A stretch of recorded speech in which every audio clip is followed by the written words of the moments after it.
Welcome back to the podcast. My name is Joseph Clough, and this is episode 632. That's right, it is episode 632, and in this episode, we're going to be talking about how to raise up your self-esteem. And I want to bridge in some analogies. I want us to kind of talk about certain things, because if you have the heightened esteem that you desire, I can promise you, you're going to get the life that you want. You're going to start to enjoy life. You're going to start to appreciate your relationships. You're going to get those promotions. You're going to be attracted to more abundance. You're going to live your life the way that you really, really want when you get the inside work done when it comes to your esteem. So by esteem, I'm talking about our confidence, about our self-worth. I'm talking about our value, which goes into raising our value. Okay, so we want to be able to raise our value. And let's just take the analogy like stocks, right? They start out at one price, and the goal of investing in the stock is for it to raise up. Now think of your esteem as stock. Like, that is the stock of you. So if you look on the market, there's that stock and it's your name, and that is your value. Now the thing is, most of the time, as the owner of that stock, you are probably undervaluing yourself, because we have this imposter syndrome, we have the anxiety, we have the fear, we have the worries, we have the doubts. And therefore, when we think about ourselves, we're like, oh my goodness, I am not worth much. I don't deserve that raise. I don't deserve that raise in stock because I just don't feel like I have that self-value.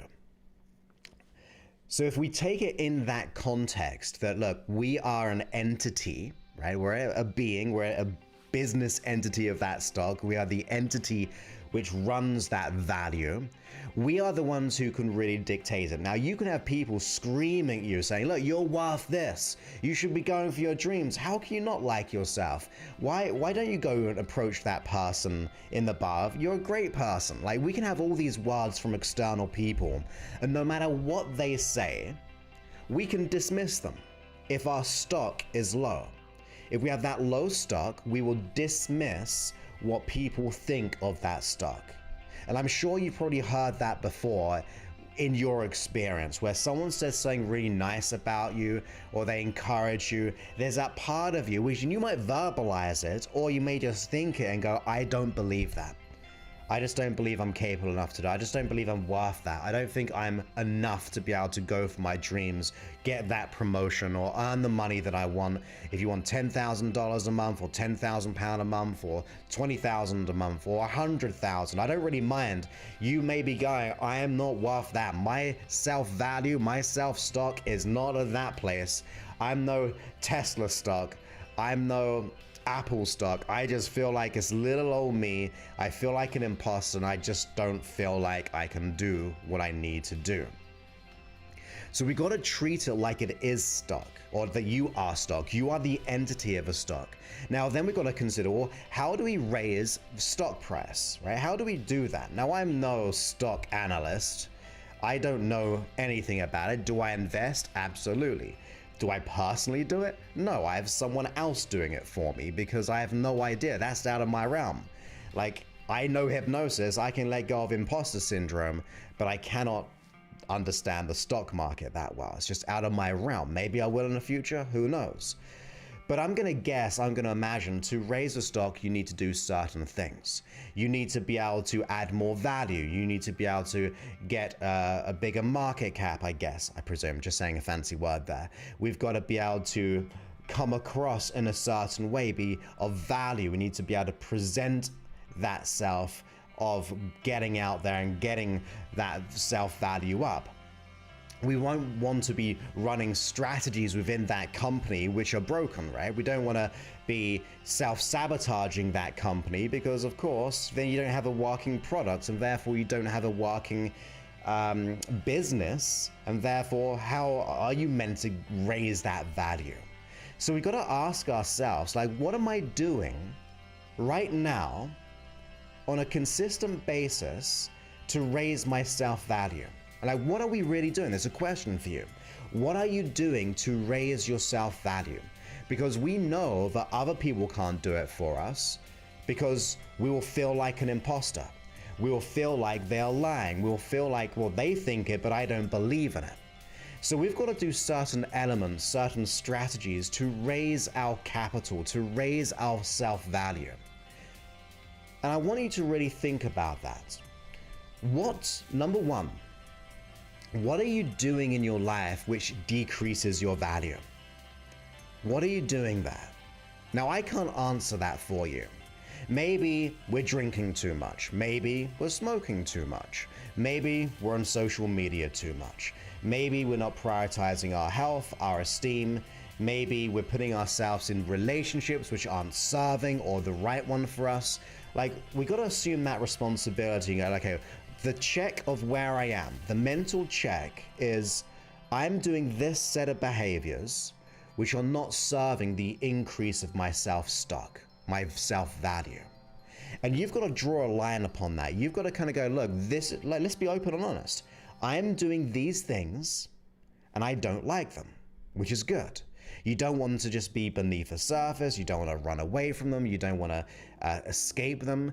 You got to be conscious that there are some things in our life that are not adding value to us.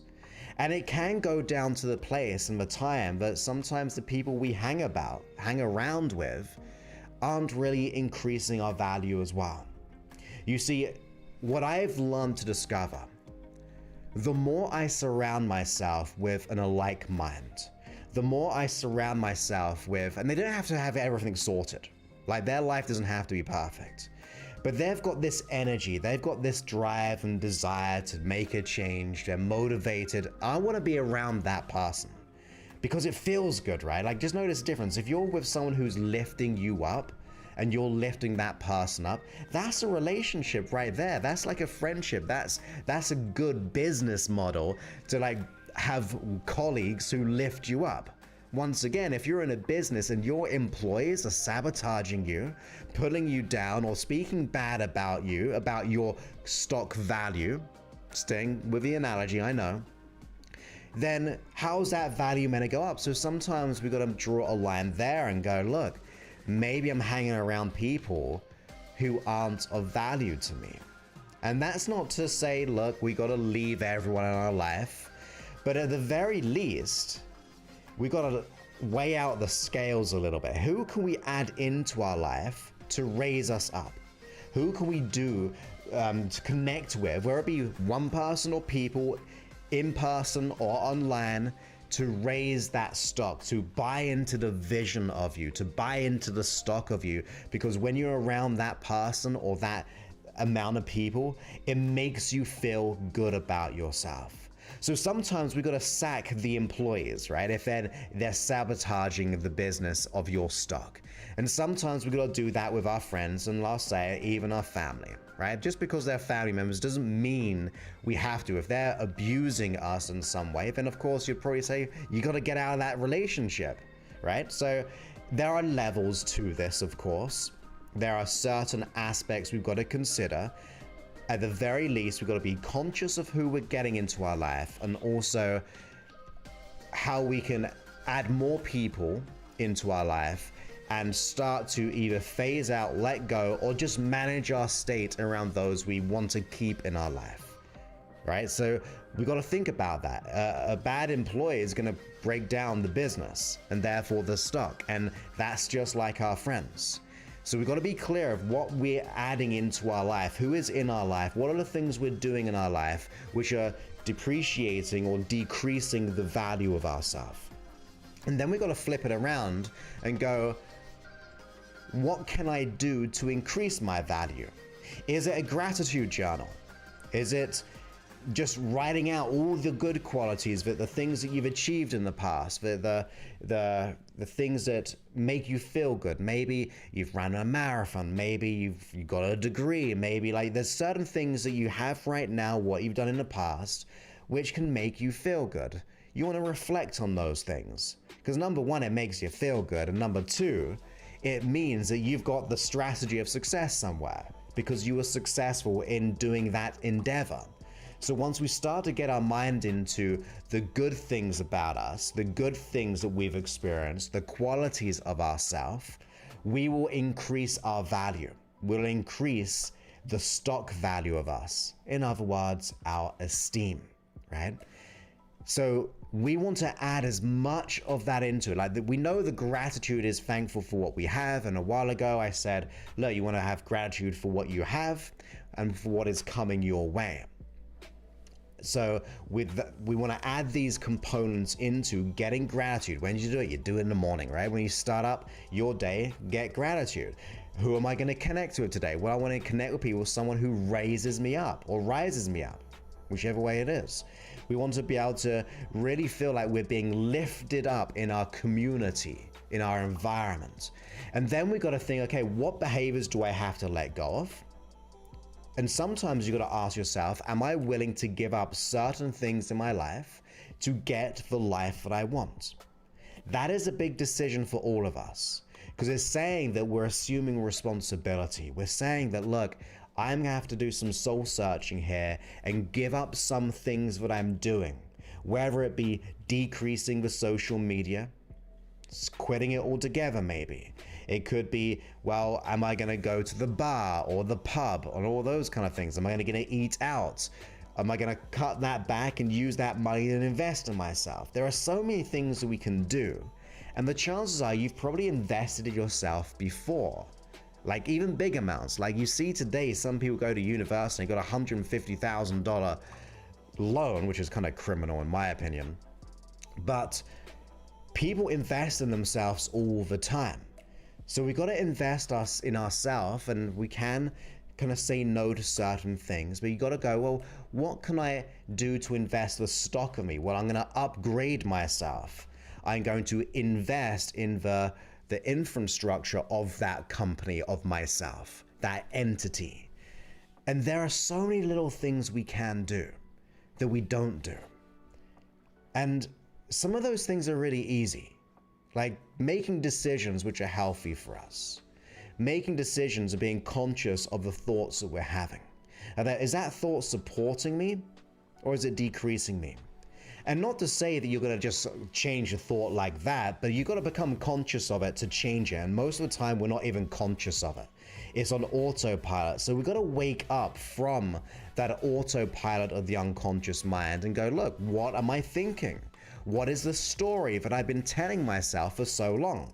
What beliefs am I running that aren't supporting me? You see, lots of beliefs we have aren't even ours. They've been given to us through society or people, our family, or through the experiences that we've had, and we've come to a certain conclusion, but they're not really yours, right? They're not really yours to keep forever. So you got to start to then go, well, what other convenient beliefs can I have? How can I compare this in different things? Like in my industry, we call that like a reframe. Like, how can you reframe the perspective?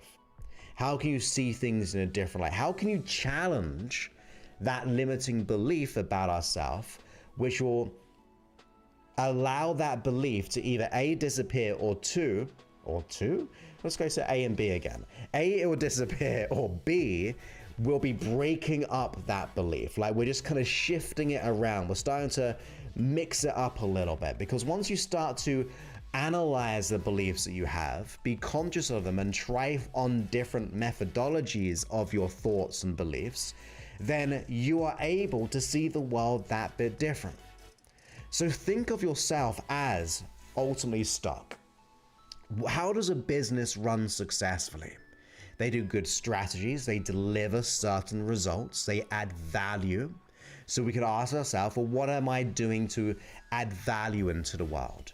You see, I think one of the human needs is really of purpose. Sometimes we're not feeling like we're in our purpose. Sometimes we're not feeling like we've got something to go for, and that can make us feel not so good. And it doesn't mean that the purpose is to change the world. It could be, right? That's fine. I like that one. We can keep that.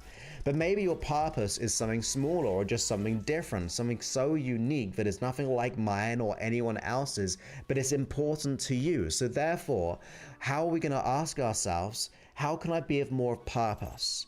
And if we go deeper into that, how can I add value to people in my life?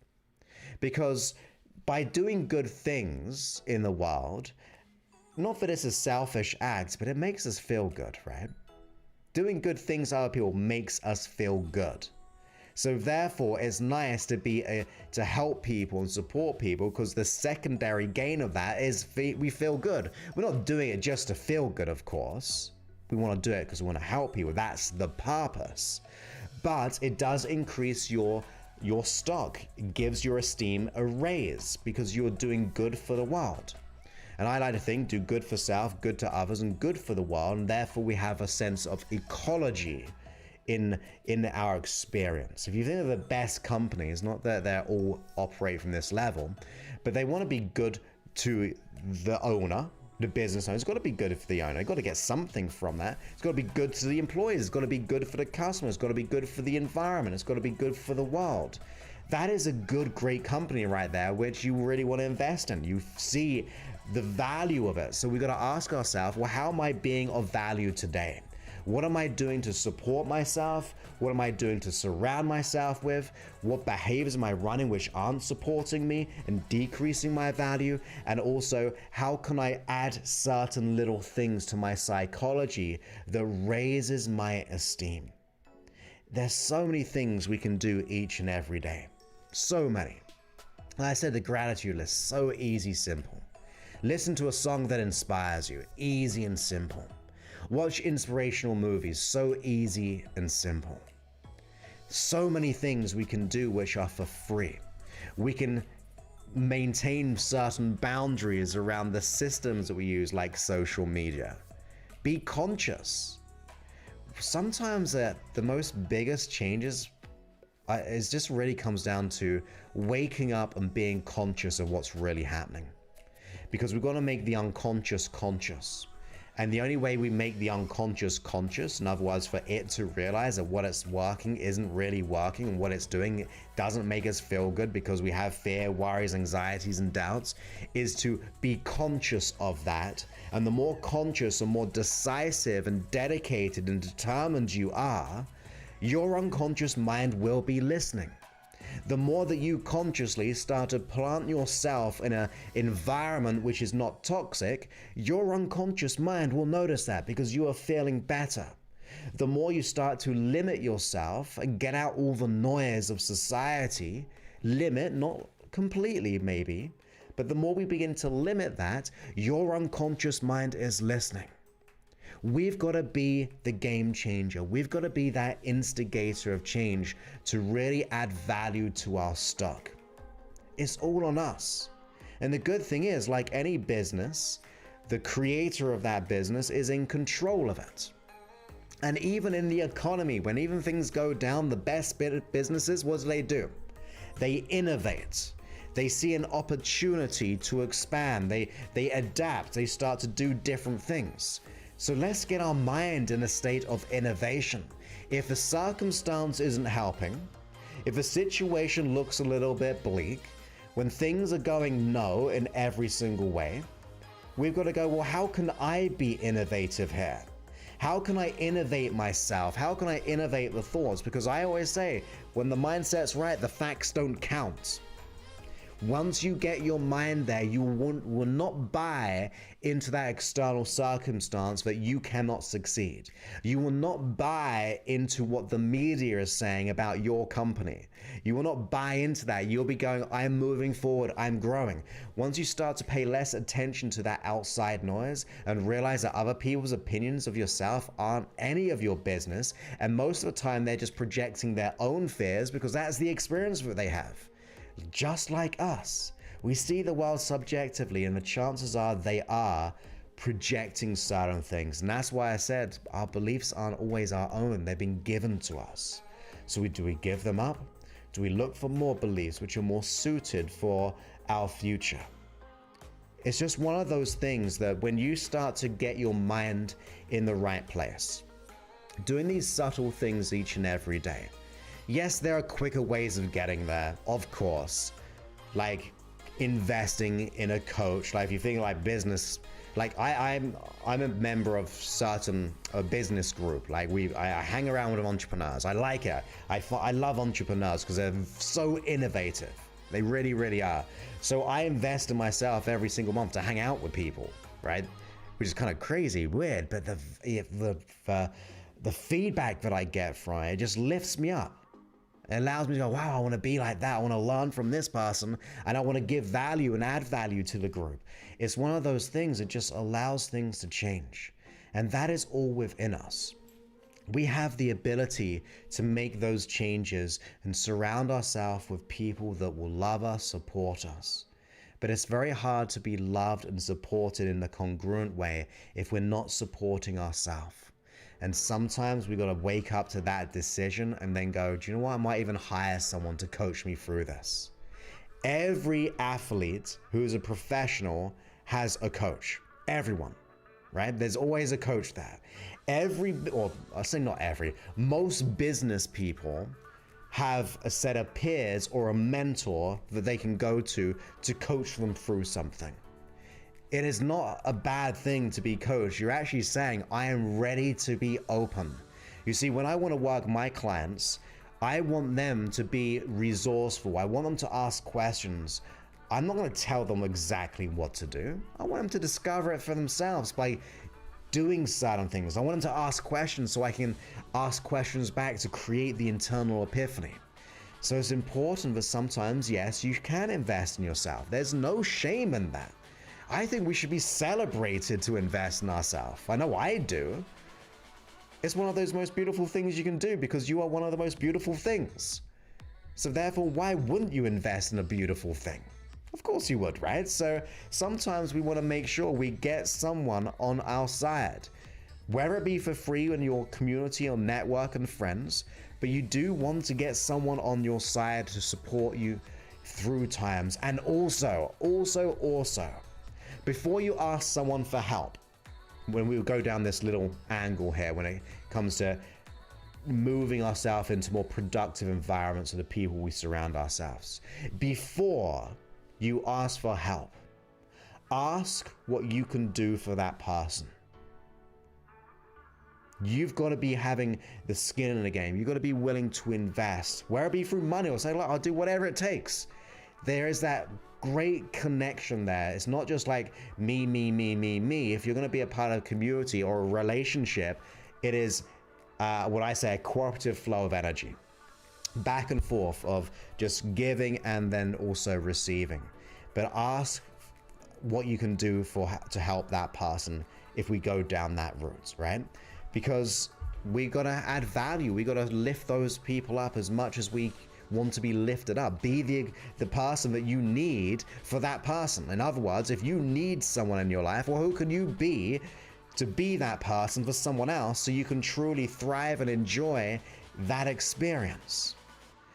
So I want you to just consider and take away from this that if you were a business, would you be running the same kind of strategies? If you had parallels, would you be running those same strategies? Would you be running old stories? Would we have employees sabotaging? Would we introduce a new infrastructure? Would we be looking about our brand to increase our brand and our exposure?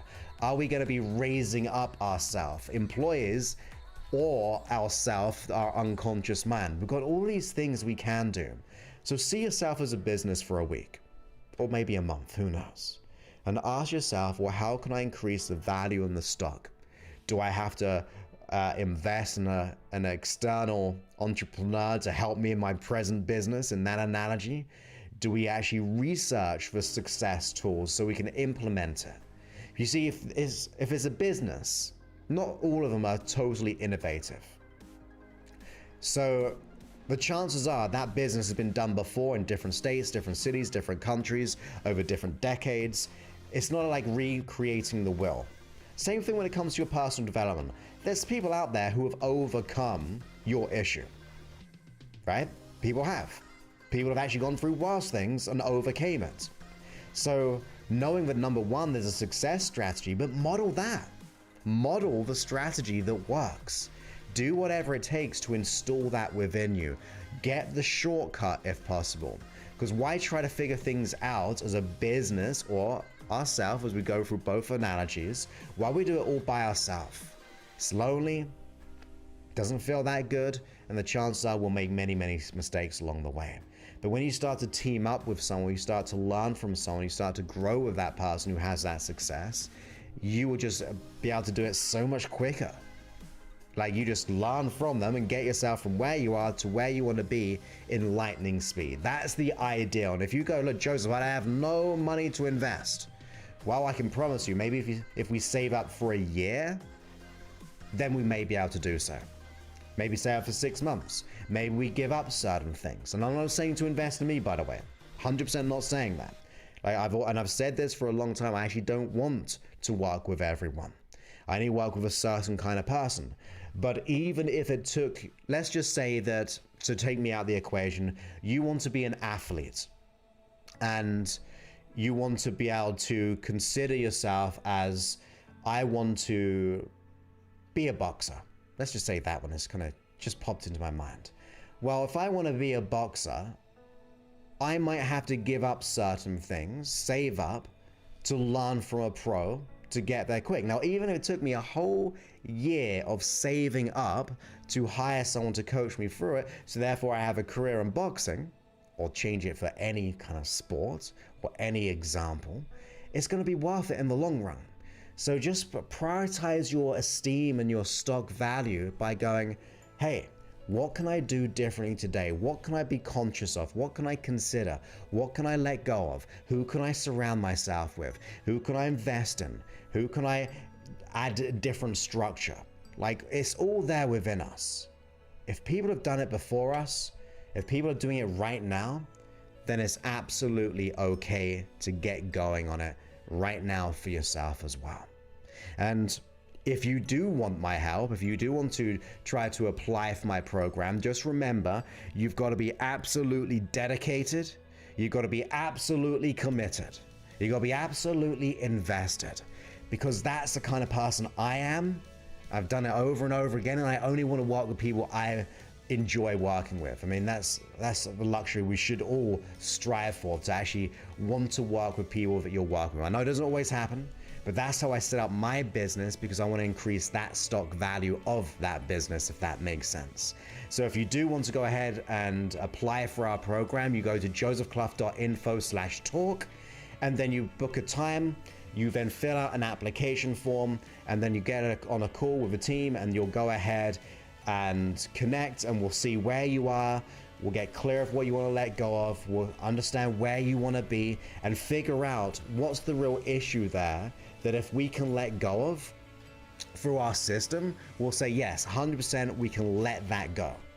And then we might get you into the program. But if you're not a good fit and we say, look, we can't serve you or help you, be at peace with that. It does happen to quite a few people, but that's okay. We'll try and point you to a different direction, right? So you just got to make sure that you're dedicated, you're invested, and you're ready to shine and make your dreams a reality. And if we can help you, we definitely will. And that is josephclough.info/talk. And that is the end program there is an 8-week system, fully tailored and customized for your needs. We do the work, we meet the issue where it lives unconsciously, and it's customized for your unconscious mind. And that's the power of transformation with this, the 8-week system that we have. And of course, finally, it may be too late now for the podcast, but I'm going to say it out there just in case. You can go ahead and try to get your ticket. If you're here live, you can go ahead and do so. There's still time. But go to josephclough.info/event to attend our virtual weekend seminar for the Unlimited Confidence Virtual Seminar. 2 whole days with me. We've got quite a few people there now booked up, so that's awesome. You'll be getting some information very, very soon about that, and as in all the details, because it's all private. And you go to josephclough.info/event, and therefore you can spend 2 whole days, transform from the comfort of your own home. I'm taking elements from my premium program, which I just spoke about, and putting it into this experience of fantastic awesomeness. Okay, so that is going to be amazing. So with that, my friends, I hope you enjoyed this episode, and I'll speak to you on a future one. Many thanks and goodbye.